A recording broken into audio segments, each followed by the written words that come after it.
Welcome back, Film Force fans. His name is Jordan Wiltshire. Rumour has it, Lucasfilm has an entire shredder dedicated to his CVs. All we know for sure is he loves all things geek.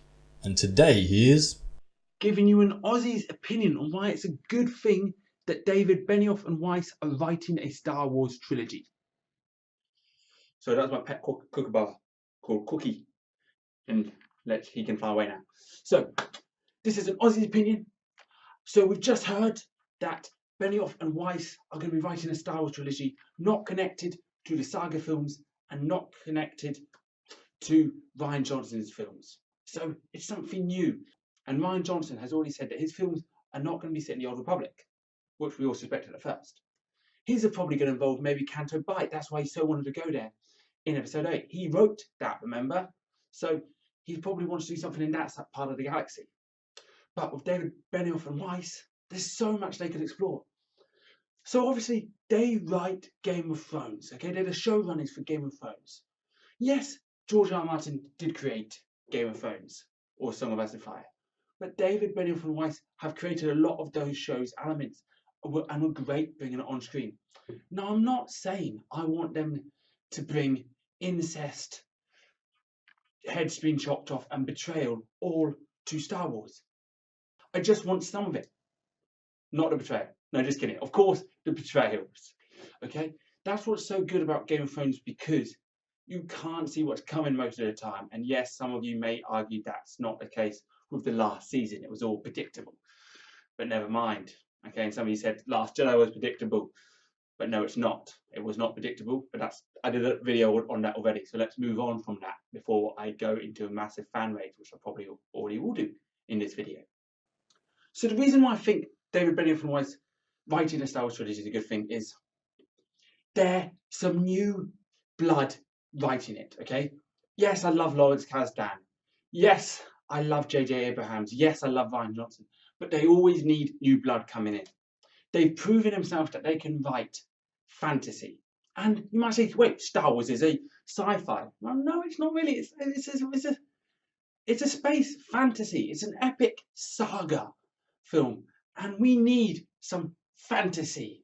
Some big scoping battles in Star Wars. Okay? Like they did with the Battle of the Bastards. Okay? Imagine that. But with lightsabers, it could be freaking amazing. So that's why, one of the reasons why I think them writing the Star Wars is a good thing. I think they might be able to persuade Lucasfilm to bring a bit more adult themes. I'm not saying they're going to allow lightsabers to chop heads off and blood burst out, and them to show incest scenes. We've already had a bit of that in Star Wars. Okay, they've been there once. We don't need to go there again in Star Wars. But they might allow more of a war film than we maybe got with Rogue One, like some of us were wanting. They might allow more of a political thriller, like we were thinking we could get with Phantom Menace, but we didn't. Okay? They've shown they can do politics with the houses in Game of Thrones and King's Landing with Varys. They've shown they can do wide-scoping battles with the Battle of the Bastards, the Battle of Blackwater, and the Battle of the Wall. You might say, they weren't directing this, but they're the showrunners. They've got final say over everything. So let's give them as much free reign as possible. Give them a direction, but give them as much free reign as you possibly can. Say, this is what we want this film to accomplish. This is where we want the trilogy to go. These are the beats it needs to hit. But apart from that, here you are. This is the universe to play in. I think they need to give them as much freedom. So that's why they have to go back in time. Not future, because that ties them. Go back in time. Yes, you might say that ties them too, because they've got to hit. No, if they go far enough back in time, they don't have to worry about stepping on stones as much. The only thing they've got to worry about is making sure they don't do something like George Lucas did and make R2-D2 fly in the prequels, but not in the original. So we're going back in time. I'm talking 1,000 years into the Old Republic. And you might say, are you talking about the Knights of the Old Republic? Sort of. Just the Old Republic. As much as I'd love to see Darth Revan on screen, Darth Malak, and I keep saying I want expanded universe characters to come to play, I want to see what they can do. Yes, if they want to use them, fine. But I'd love to see armies. I want to see Jedi armies. We saw that in Attack of the Clones, didn't we, you might say? Yeah, but they were fighting freaking battle droids, okay? We didn't fucking care about them killing battle droids. I want to see Sith army on Jedi army.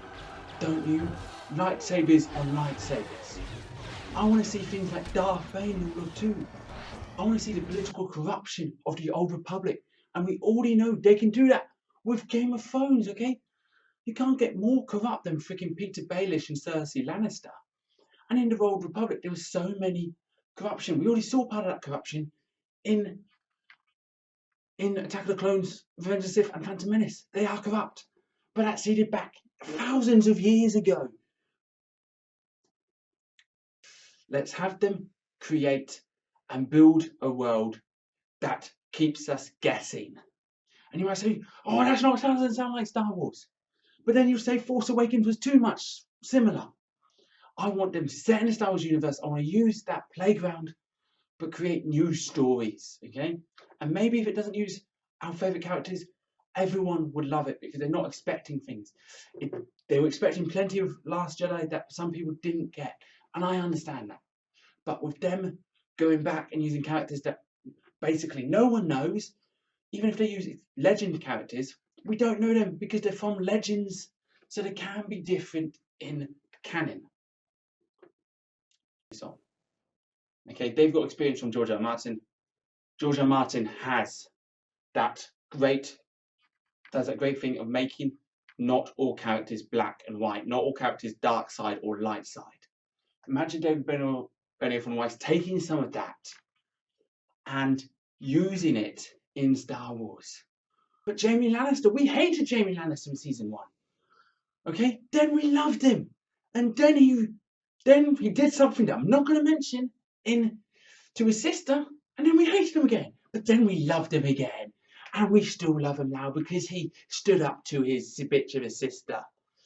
Okay, they've got layers, and I want to see that with these Star Wars characters, and we've already seen some Star Wars characters like that. But I think they could keep us guessing, okay?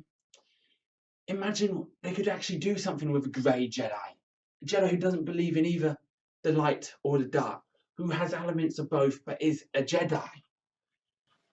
We could see a political person who think, oh, they're totally good, but actually all they're just a puppet master. No, wait a minute, that sounds too like Palpatine. I'm rehashing the prequels. I'm doing what they did already.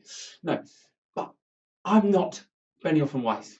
They can come up with something better, and by giving them the Old Republic, that huge playground of lore to play in, without having to worry about connecting it so much to the prequels, it would be amazing. It would be like going back to Game of Thrones to the Long Night.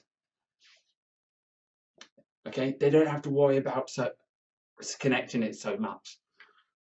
Okay, they can still throw in some Easter eggs, some fan service, but not too much, because fans hate fan service but hate no fan service. Fans are just frustrating. I know, because I'm one of them. But let us see a proper story, a new story with no original characters, no characters that we know. Rogue One, you might say, but we knew some of them. We knew Darth Vader, we knew Tarkin, we knew Mon Mothma, we knew Bail Organa, we knew the Rebellion, which was the biggest character of them all. Let us go to the Old Republic and see the Jedi Order with thousands of Jedi Knights, 10,000 Jedi Knights, not just hundreds like they had in Attack of the Clones. Let's see the Sith army with thousands of acolytes. Okay, but they're going to be writing, they're going to make sure, I think, they put some of this in, put some of this backstabbing in, put some of these surprises in, put some of these great political talks, these great monologues that they do with Game of Thrones. Okay, some great lines in it. Okay, some more quotable lines for us to create more memes out of, because we don't have enough Star Wars memes. So I may have rambled on, but I'm excited. Okay, this is a good thing. It's more Star Wars movies, and some of you might say, why do we need more Star Wars movies? Because there's so much to explore. I love movie universes, and there's so much they can do with it. They just need to step away from the old. They need to embrace the new. Okay. So, before I ramble on even more, let's end it there. What do you think of this news, Benioff and Weiss? writing a new Star Wars trilogy? Are you excited? Are you just annoyed that there's more Star Wars movies and now you've got to spend more money at the cinema? You don't even care that Han Solo is coming out. All you care about is the Skywalker saga, and that's ended because Skywalker's dead apparently. Spoilers. If you haven't seen Last Jedi, you shouldn't be watching this video because you're not a true Star Wars fan. If you hate The Last Jedi and you hate me because I like The Last Jedi, let me know that in the comments below as well. You probably will. So, check out my other videos. Check out why I love The Last Jedi right here. And subscribe to my channel. Goodbye. Thank you so much for watching. If you enjoyed it, do hit that like button or head down to the comments below. And don't forget to subscribe for the latest videos. May the Force be with you.